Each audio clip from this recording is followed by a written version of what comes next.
understanding. So I would like to welcome Russ Currier back to our podium.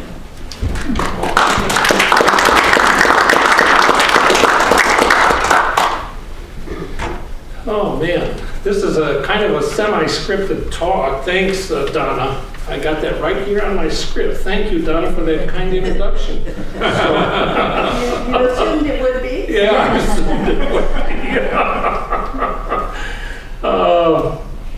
I want to just talk briefly about One Health and the,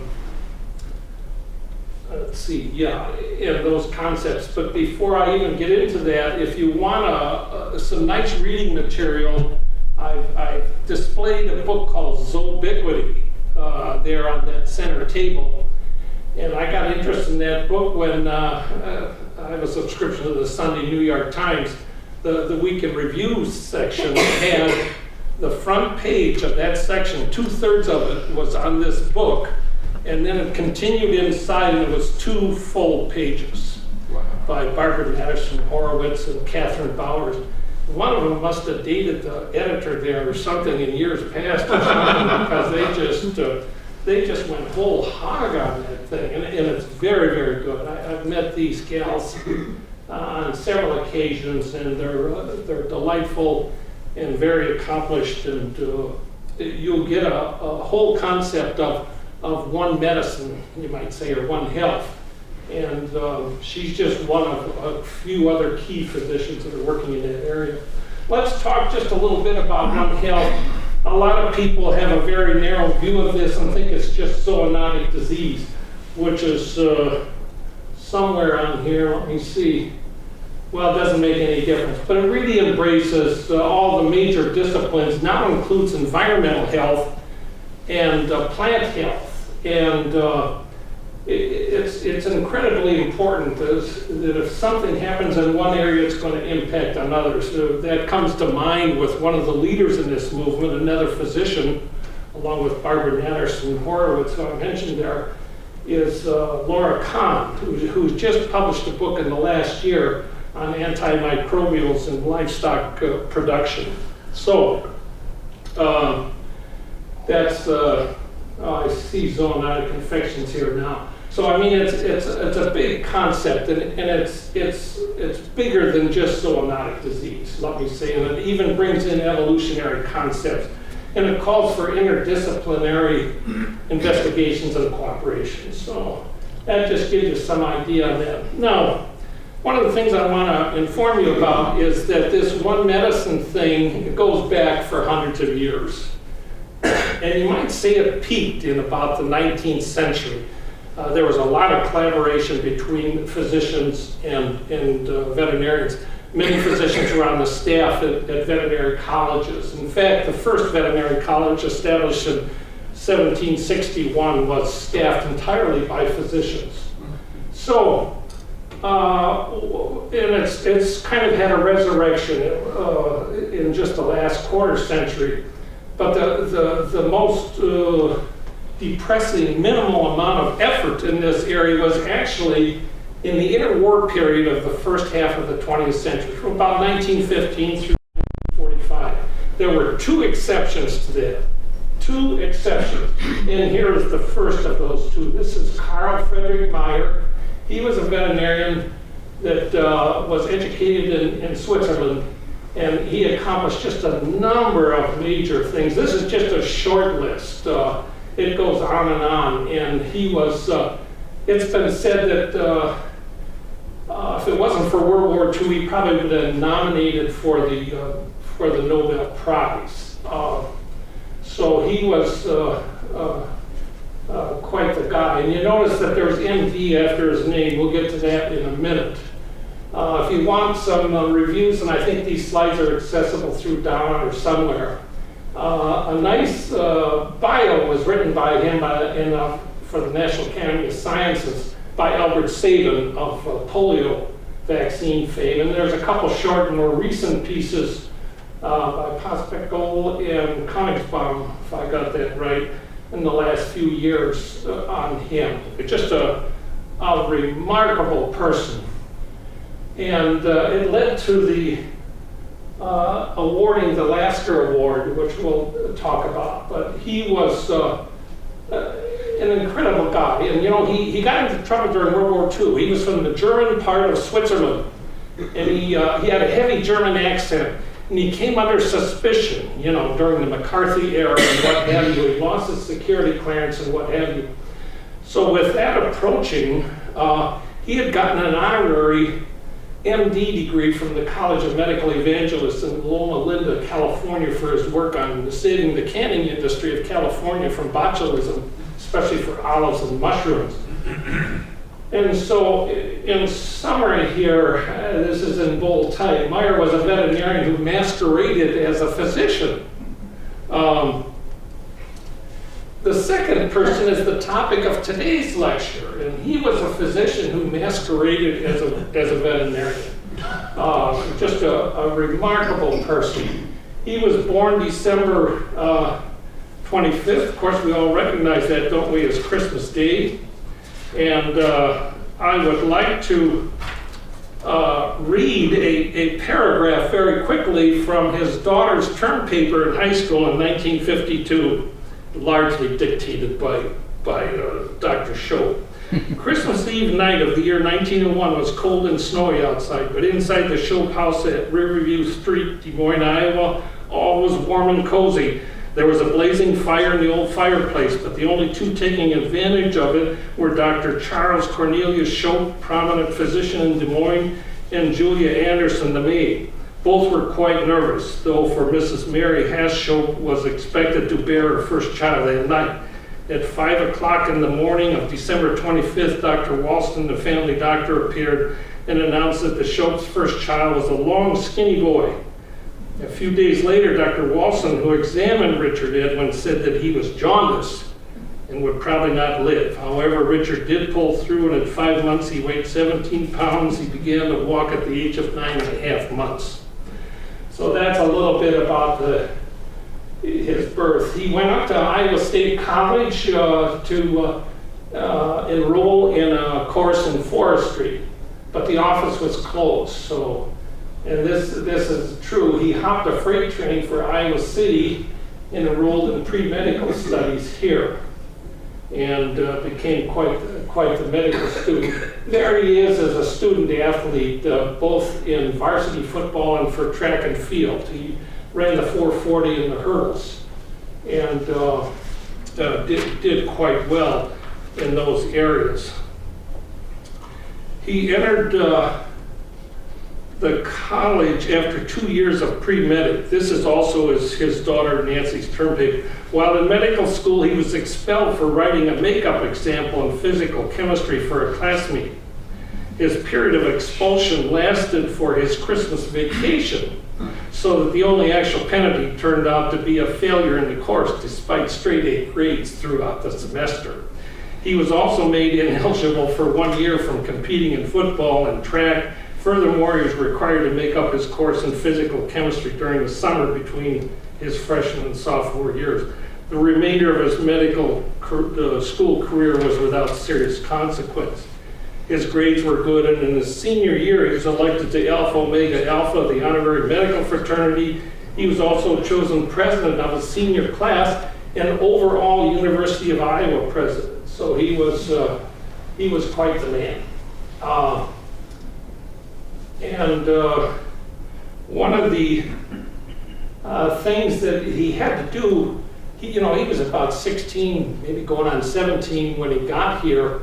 There was compulsory to be the same as ROTC today. It was called SATC. And so he was put in a special group of boys called the Saturday afternoon tea club, I think, for SATC. And did fairly well there. So,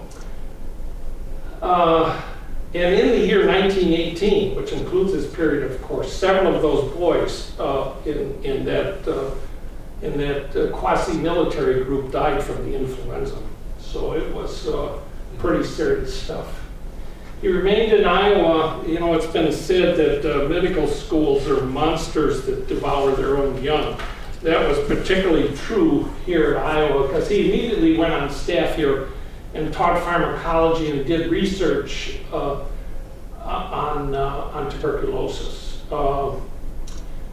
And then he got a call from Dr. Paul Lewis. He was referred by his pharmacology professor to come to Princeton and work with Paul Lewis. Paul Lewis was the one of the two, you might say, first scientists to work with the polio virus. But he had this research on animal diseases and that sort of thing. The other thing is he got married here.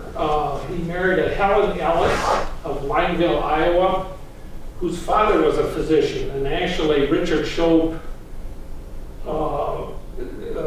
did the practices for both his father and his father-in-law during the summers when they were on vacation. He made extra money that way. And what was really interesting is that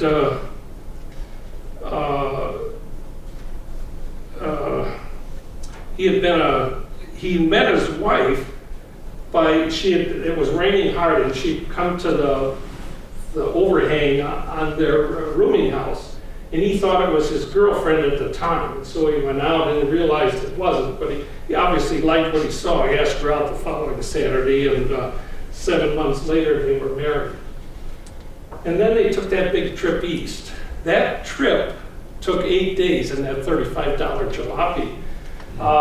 And it was covered with graffiti, and someplace, I think it was West Virginia or Pennsylvania, it was a crank start. There was no electric starter, and he couldn't get it started.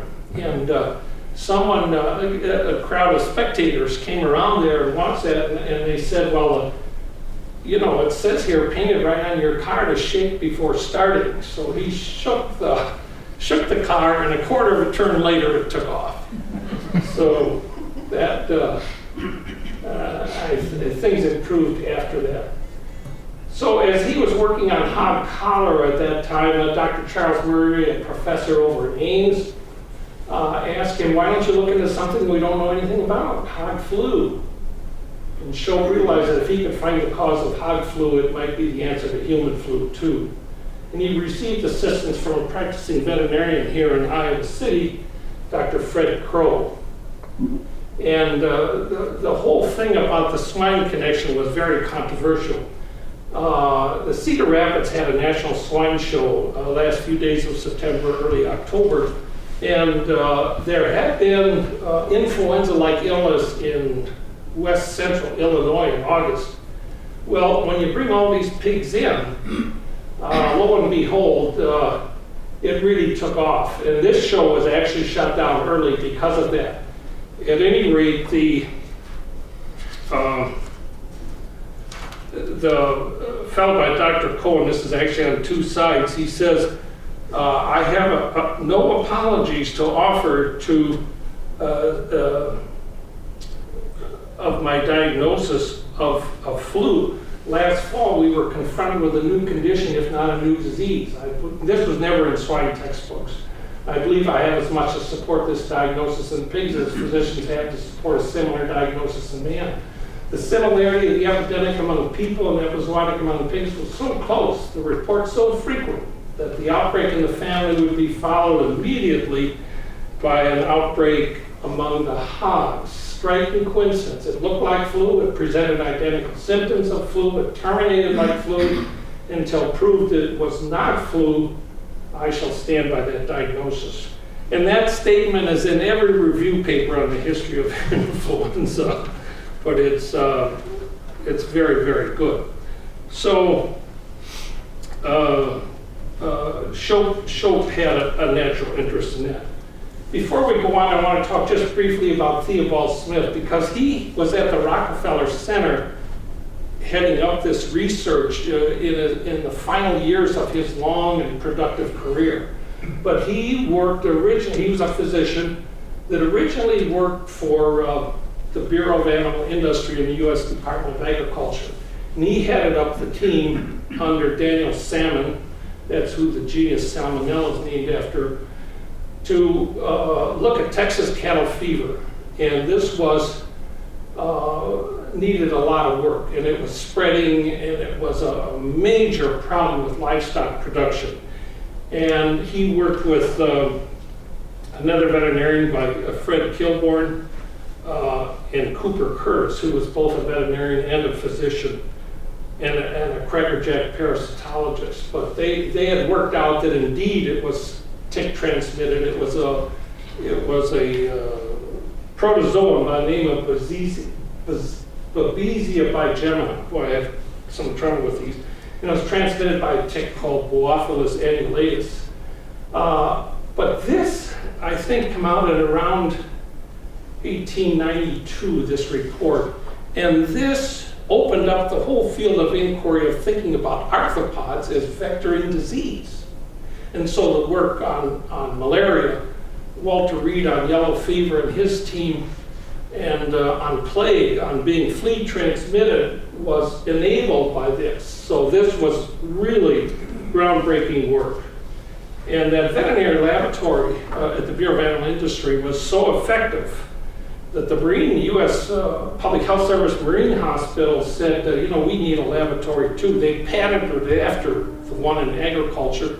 You know what today is the National Institutes of Health. So Richard Shope had two inspirational figures. One was Paul Lewis, who later, shortly after the work here of isolating the flu virus, went down to work on yellow fever in Brazil, caught it in the laboratory and died just after a few days of illness. So Paul Lewis was a very unfortunate thing. So the really big event occurred in 1930, and Shope was, along with a fellow by the name of Laidlaw from Britain, to connect swine flu to the 1918 pandemic strain. This is a little bit about Paul Lewis that I forgot about, but anyway, he worked with a fellow by the name of Simon Flexner to find a vaccine for polio, and they had one that would be protective in monkeys. And Simon Flexner was the brother of Abraham Flexner, who did the study of the medical schools, particularly here in Iowa, among others, to improve education and pattern after the Johns Hopkins model. And as Jim Hansen told me, I was trying to discuss this with him. He says, well, look, Russ, I'm paraphrasing here, but he said, Johns Hopkins was an example of a good medical school, and the University of Iowa was an example of a bad medical school. So it really changed things around here, but that would be the brother of Simon Flexner. Now, one of the real problems, Shope had 3 sons and a daughter, and the oldest son, Richard Jr., became a veterinarian, and the second son, Robert Shope, became an arbovirologist who was charismatic and almost, people talked about him in reverential tones. He was very effective and isolated a number of new viruses and so forth. But here's our friendly New England Journal of Medicine, with those eagle-eyed editors. They said the breakthrough came in 1931 when Robert Shope, a veterinarian, transmitted the infectious agent of swine influenza. Well, first of all, the name's wrong. It should read Richard Shope, and he was a physician, not a veterinarian. So, and then what Dick Shope did, he worked with a British team that was looking at this too. They had been doing research with ferrets on distemper, which is very important, as you know, in dogs, but several other species as well. So they had this colony of ferrets and got interested in this, and they tried to infect ferrets intranasally and could not do it. And I think Shope suggested that they anesthetize them and instill that infective material with virus deeper, and they got infection over time. And ferrets now are identified as being exquisitely susceptible to all influenza strains. And they adapted it to them, run it through 100 times, then into mouse, and you can see the serial thing, and finally got it to grow in eggs, enabling the vaccine that came out when I think the late 40s, but that was quite an accomplishment. And here is Shope. One of his names is identified with Shope fibroma and also Shope papilloma. And here's an example of the an artist's rendition of the papilloma, and it almost looks like they have horns. Taxidermists had a ball with these things. What they would do is get jackrabbits, the taxidermist would, and attach antelope horns and pheasant wings on the side and call them flying jackalopes. You know, they were a postcard entity of Wall Drug and places like that out west. The next thing is that this actually helped with the development of Gardasil Vaccine. And I have a clip, that picture of that bunny rabbit there is from a New York Times article, which I have here.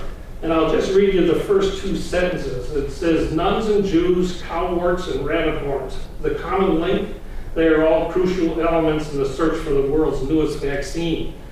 And I won't get into all the detail on that, but Shope's work was foundational in terms of dealing with that. So very, very important. And I've self-identified myself as being ADHD, so I don't have all these slides necessarily in sequence. But I don't know if how many people have seen this photo before? One. This is Camp Dodge, Iowa, during World War I. And there were 18,000 men grouped there to form the Statue of Liberty. That was a very, very active base at the time. And they had an influenza episode there in the fall. And one of the interesting things, and Shope pointed this out in a review article, which I'll be talking about a little bit later, but they were struck, the second infantry regiment was in Hawaii in the spring. In June, were affected by the first wave of that flu. That was actually, so to speak, nature's vaccine strain. They were transferred to Camp Dodge in August. And then in September, October, they almost needed trucks or something to cart away dead soldiers because it killed 6.8%. But virtually none of the men in Hawaii in June became ill with this 1918 thing. In subsequent research, when Shope got to really working with this, he had a mild case of influenza in swine. And he gave that a term, a name called filtrate disease. And then he finally discovered that they also needed a co-pathogen called Haemophilus influenzae suis. And this was then the full-blown flu, in which they had this funny whooping type breathing called thumping. Pigs who were affected by this were called thumpers. So he basically identified what a complicated thing it was. And up to this time, the human influenza was assumed to be due to Loeffler's bacillus or Haemophilus influenzae of a little different strain. But Shope was a student, certainly, of the disease. I meant Pfeiffer's bacillus. Did I say Loeffler's?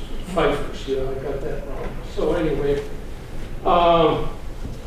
one of the things that really puzzled Shope was that there was just no hog flu almost all year round. And then in the first cold wave of weather in the autumn each year, which was a stressor, these swine would just all break out with this disease.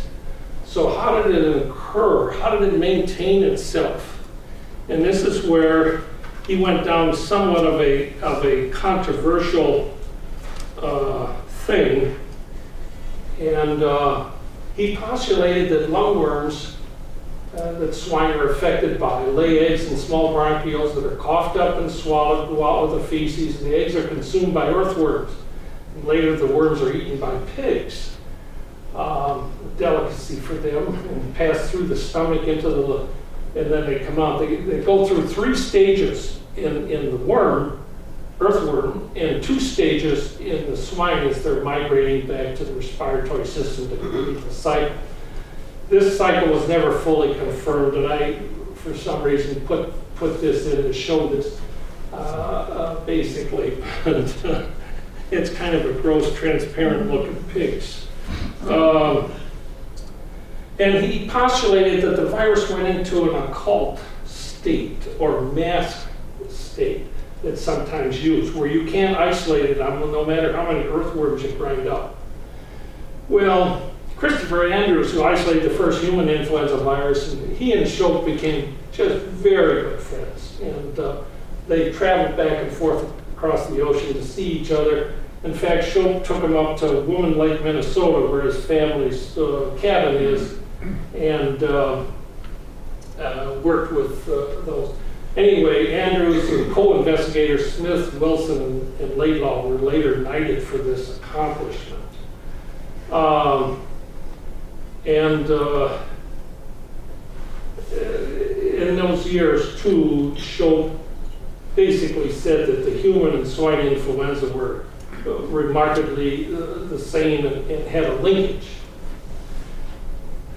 He also worked with some other things, mad itch or pseudo-rabies, which we've heard about because of the program with the Iowa Department of Agriculture to eliminate that. But generally, it's a mild disease, not of major consequence, at least in older swine, but they still got rid of it. But in cattle, it just is devastating. And he showed that. In the first big swine diseases textbook called Dunn's Swine, by an editor by the name of Dunn, he wrote the chapter on both influenza, Shope did, and probably the second two, as well as this pseudo-rabies. So he was quite the guy, and that's where a lot of the emphasis from his work identified him as being a veterinarian. He also worked with swine pox here and showed it could be, although not necessarily, transmitted by the agency of pig swine lice. On viruses and cancer, we've already talked a little bit about this. I'm jumping around a bit. This change, though, in domestic rabbits is fairly serious. It was rare in wild rabbits. And he got busy with other work, and he gave that work to a fellow by the name of Francis Peyton Rouse. And he had been working with chickens, sarcomas in chickens, and his work from the handoff work from Shope enabled him to get the Nobel Prize. Rouse had been nominated for this both before and after World War II, and I think he finally got it in '66. Probably Shope was no longer alive, but he was tied with someone else as being the oldest recipient to receive the Nobel Prize in medicine. Anyway, as we get into the 1940s, of course, World War II happens, and Shope was assimilated into the Navy. And the first thing the Navy did was assign him to the Army on a special project to develop a rinderpest vaccine. This is cattle plague, and the rinderpest is the takeoff of the German word. It was a joint Canadian-U.S. project on Grosse Isle in the St. Lawrence River. And it took them 19 months, but here they adapted that virus into hen's eggs, and it was protective against that. Later in the 1950s, a Dr. Walter Plowright, using bovine kidney cells, developed a vaccine that was improved. It was so improved that it really enabled the eradication of rinderpest, which was a big problem with African livestock. And he was honored. I went to this ceremony in Hoyt Sherman in in Des Moines in 1999. He received the World Food Prize for that work. Well, after that project on rinderpest was done, he was transferred back to the Navy. He was transferred to Guam and Okinawa after the salt began, and started to study tropical diseases. And he had a curious thing happen to him. He found a mold growing on the covering of his wife's photograph on his desk. And he scratched off some of that and grew it and found that the, trying to recall the name of the, doesn't make any difference, but it was a mold. And it had in vivo antiviral properties, and he named it after his wife, Helene. And it was a nuclear protein that stimulated interferon protection. In fact, the journal CA, if any of you wanted to look that up, it's a 2-page article here that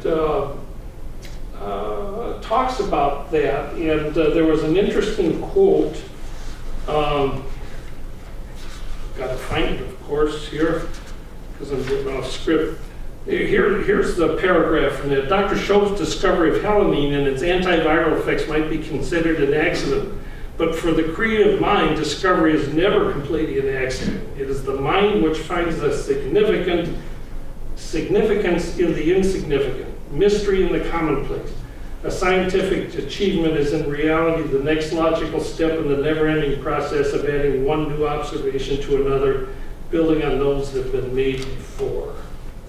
So it was quite the deal. When he got back, he got busy and developed an effective vaccine to a South American rabbit disease that was deliberately introduced into Great Britain. You know, I don't know if you're aware of this, but if you get to certain insular settings,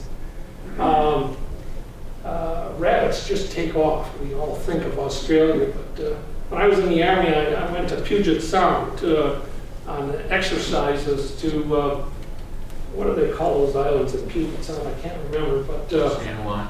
Yeah, San Juan, Friday Harbor. Yeah, I went there and drove a Jeep around and what have you, and our commanding officer says, you can't step anywhere in this island without stepping on rabbit raisins. You know, it was just that bad. And I got back for a visit a few years ago, and I asked the gal, a clerk in the store, it was kind of interesting. She said, yeah, I grew up here and we just ate a lot of rabbit. She says, I didn't mind it, you know, because there were just so many.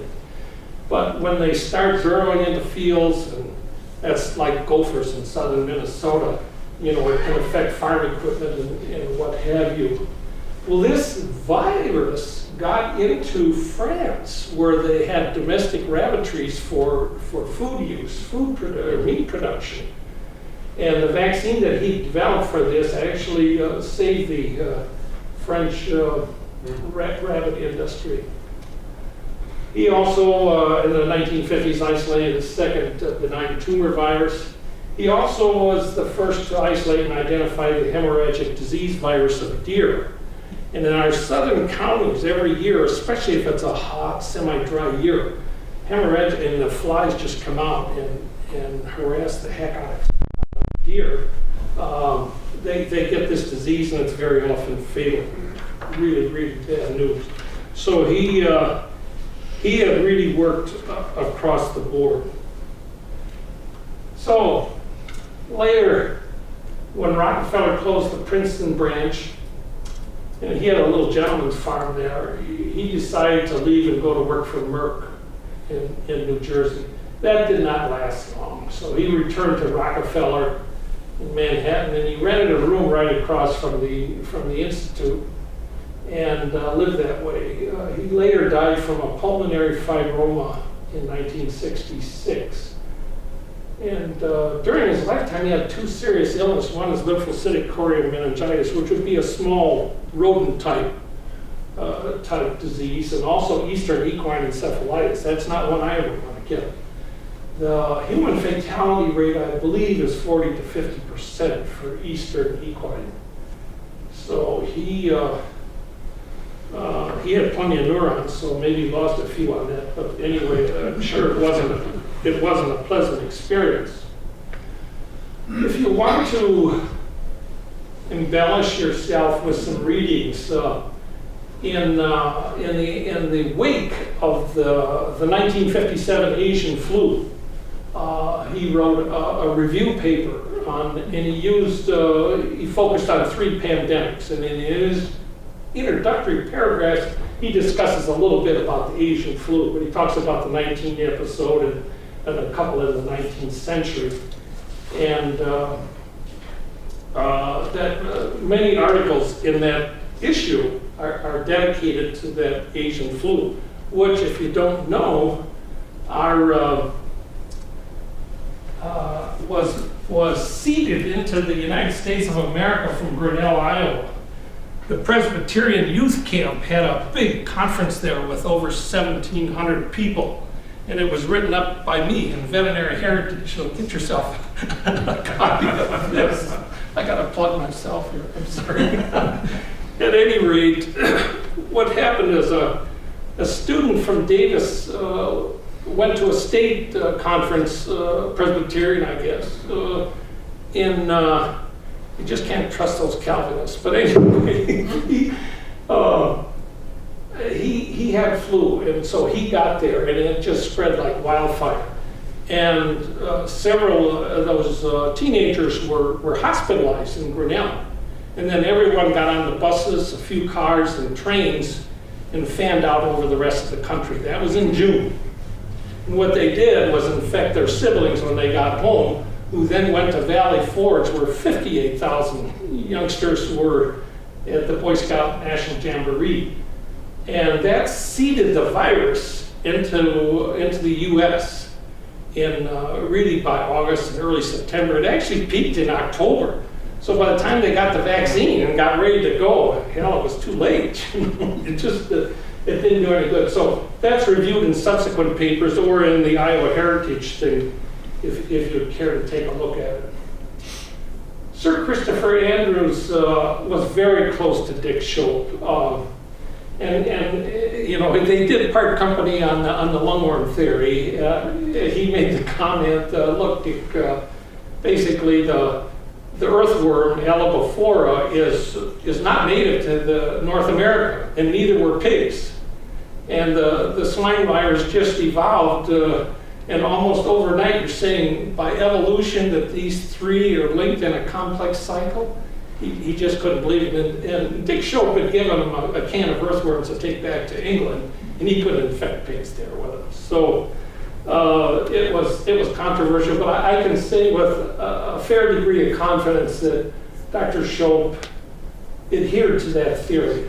And even though it was somewhat of a moot point, his husbandry changes and what have you. But anyway, here's a kind of a touching tribute. He received many honors. He was elected to the American Philosophical Society, National Academy of Sciences, received honorary degrees from the University of Utrecht, which was a DVM in that case. So he could have been the reverse of K.F. Meyer. And then, I don't know, I was listed here. I contacted the dean here last week at the veterinary college. I would have bet next month's Social Security check against $5 that Iowa State Veterinary College conferred a honorary DVM on him. They haven't. So I was just crushed by learning that. So he was, but the important one is on the bottom. That Lasker Award is America's Nobels, if you will, and a high proportion of people who get the Lasker Award go on and get the Nobel Award. Here's a little tribute from an editorial of the Journal of the American Vet Association with the Kober Medal. And it says, the second time this award has been given to a physician for contributions to the health of domesticated animals. The previous recipient was Dr. Theobald Smith, who we visited about earlier in this talk. Peyton Rousseau gave a really touching thing. He says, Dr. I don't know if he might have been deceased by this time, I'm not sure. No, he was there, yeah. Dr. Shope's theme throughout his scientific life has been the meaning of animal diseases for mankind, though he would never say so. Yet not alone from this theme has he drawn his wisdom and strength. He knows human nature well. How does he value his fellow creatures, including ourselves, much as he does the lower animals, with understanding, indulgence, humor, and love. So as an epilogue, I just want to inventory the family. Of course, we've already talked about Richard and Helen Shope. They had 4 kids. Dick Jr. was a veterinarian that got a PhD in virology at the University of Minnesota, and that's where I knew him because during my vet school days, I'd see him smoking a small cigar and working on things. And Dick Jr. was enlisted in the Navy and became a pilot, and he just got his wings when the World War II ended. So he was, I think, discharged, and then he went to, all of them went to Cornell for their educations because they had the inside track for admittance.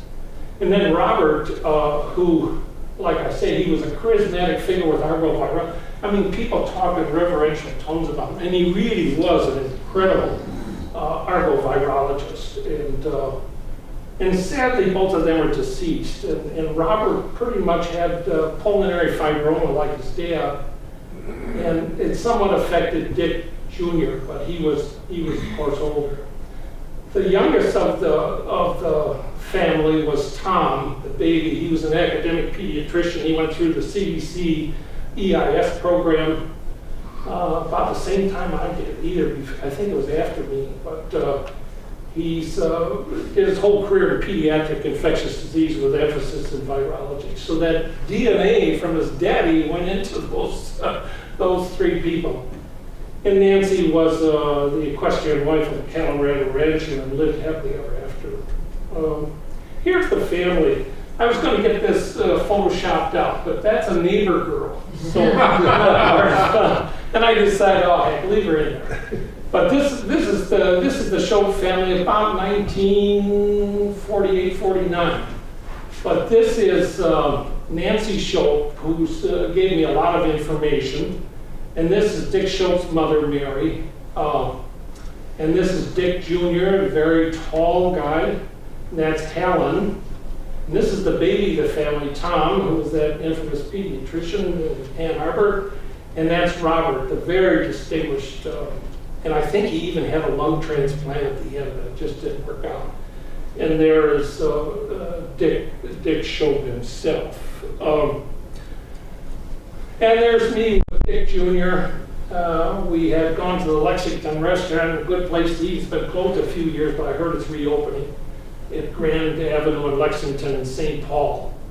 We had a nice dinner and a few libations to go with it. And the server was gracious enough to photograph us. Just a great guy. These are references for your use, and all the references, the early references mentioned, as well as these, I have PDFs. So if my email is russcourier@yahoo.com. If you want to shortcut the circuit, I can send you any one of these, or all of them, I guess. And the one by Greer Williams is really neat because he talks about a lot of different scientists, but the one on Shope is just absolutely precious. Andrews wrote a nice memoir for the National Academy of Sciences, and he does inventory all his publications by year. Just very, very nice. And then of course, I mentioned him in that thing as well. So there he is, and my question, and I'll just keep it rhetorical. I don't want to embarrass anyone, but I kind of have to end on a half sour note. How do we remember Dick Shope at the University of Iowa? Can anyone tell me about a hall, a meeting room, a custodial closet named after him? We don't. And in my naivete, I corresponded with President Sally Mason at the time about doing something and really got nowhere. And I kind of read between the lines that they'd like a lot of money. So I wrote to all the vaccine producers of influenza vaccine saying, hey, we kind of passing the hat here. We'd like to make a bequest to Iowa to name something in honor of Dick Shope. Got nowhere. Well, I grew up, I lived in Urbandale when I first moved there, and my next door neighbor, not next door, but the neighbor across the street down 5 homes was John Papa John. He once gave me a right to work in a snowstorm. his daughter once babysat for us. And I thought, hey, I'm going to get something named after Richard E Shope. Well, I got the same thing. So anyway, I didn't think he wanted any money, but he just kind of couldn't be bothered. So anyway, my challenge to you, it's a happy challenge that a lot of time has been under the bridge, and you're kind of tied with the Ames at the veterinary college, which may even be more appropriate, that literally nothing is named in honor of this guy here. Just a remarkable person who plowed new ground, and like I say, he was right at the Nobel level in terms of all his life's accomplishments. And he really was part of, as Tom Brokaw said, America's generation, greatest generation. So I would leave that to you as a quiet little challenge between us folks. And if you can influence anyone and you want to contact me for supporting information or whatever, what have you, I'd be happy to do that. I think, well, we're about out of time anyway. That's the substance of my formal remarks. And I would entertain a question or comment or two if I could be of help. Yes, sir. In an earlier slide, you mentioned the effectiveness of the polio vaccine. Yeah. Was that before Salk and Sabin? Oh, by almost 4 decades at least. Why didn't anything happen after that? I don't know. I never pursued it that much, but they had a vaccine that was protective against in monkeys. But it took a long time. As you know, it was a difficult vaccine to produce in primates in the first place, and then to make sure it was inactive. And then we got into problems with the Cutter incident, even when we did have the Salk vaccine. And the Cutter Laboratories was really primarily a veterinary group, but they latched onto this vaccine and got a big chunk of it out and that's what really helped cement the Epidemic Intelligence Service at CDC under Dr. Alex Langmuir.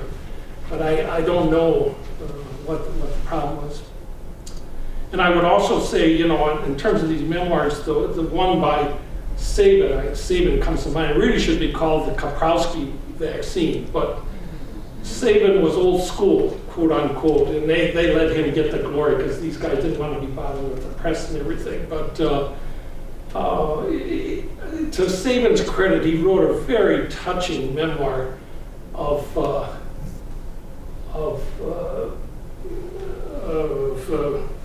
trying to think of his name, K.F. Meyer. One of the things I forgot to mention as I was flipping through here, I got to read this to you. I told you, since the polio question prompts me to it.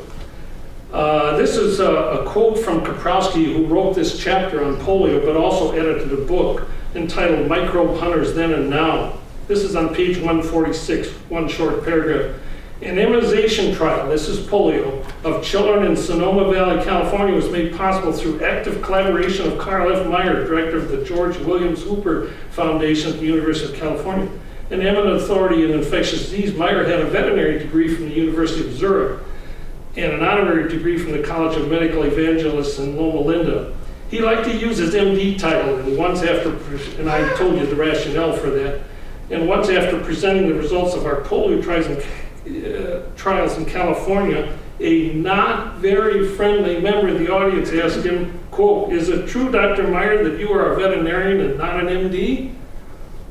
Quote, "It is true," answered Meyer. "Are you sick?"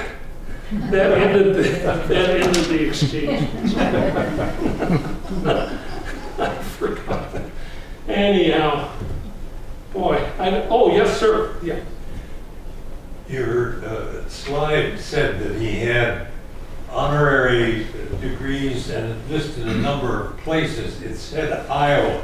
Yeah. I wonder, was it the University of Iowa or Iowa State? I'm sure it was here, but I didn't research it. But someone, if you want to get back into the archival thing, and shoot me an email and let me know, probably was a doctor of science or something like that.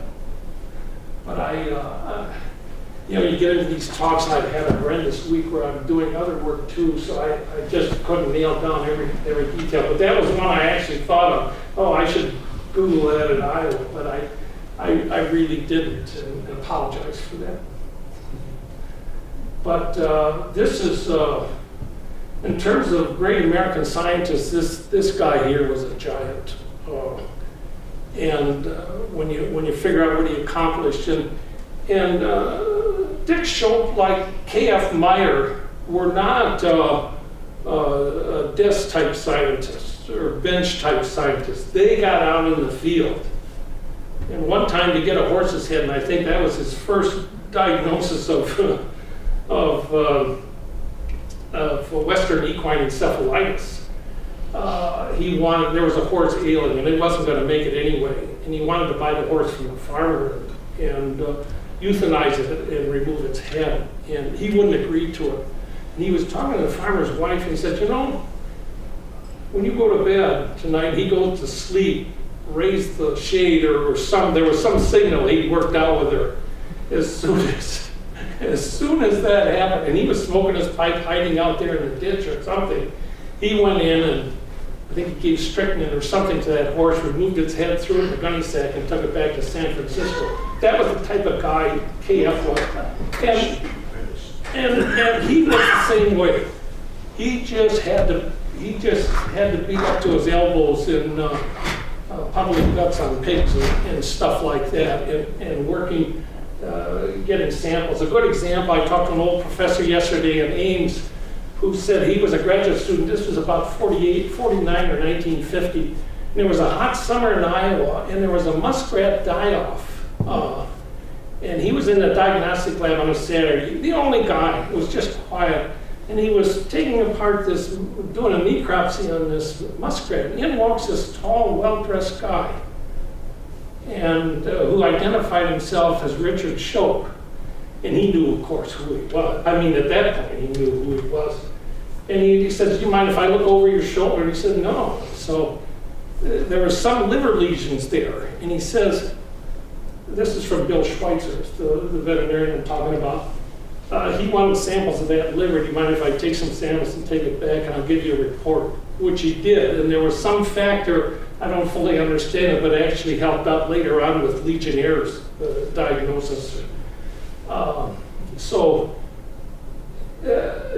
Just that type of remarkable guy. He would go hunting, and if there was a wart on that rabbit, he would study it. He was just that type of guy.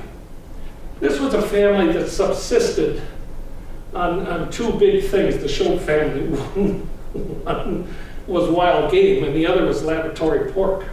He didn't throw all of those dead pigs in the barrel. He just removed the lungs and fed the family with the rest. So he knew what he was doing. You got to be resourceful. Remember that $35 jalopy? He had some lean early years, I'm sure, as he was starting his family and what have you. But he was just an incredibly great human being, and all four of his children as well. And like I say, I knew the oldest. I'd seen Robert at a meeting or two speaking, but I didn't have any personal relationship. And then I corresponded with Nancy and Tom, the two youngers, and she said we were really two families, because I can't remember my father until after World War II. I was so young when he left, and then we come home and establish that relationship. So in your subconscious, I want to bury that thought. Let's get something named after him, and I'll see what I can do over in Ames with the College of Veterinary Medicine, because it's long overdue. Any more questions or comments? Thank you. Yeah.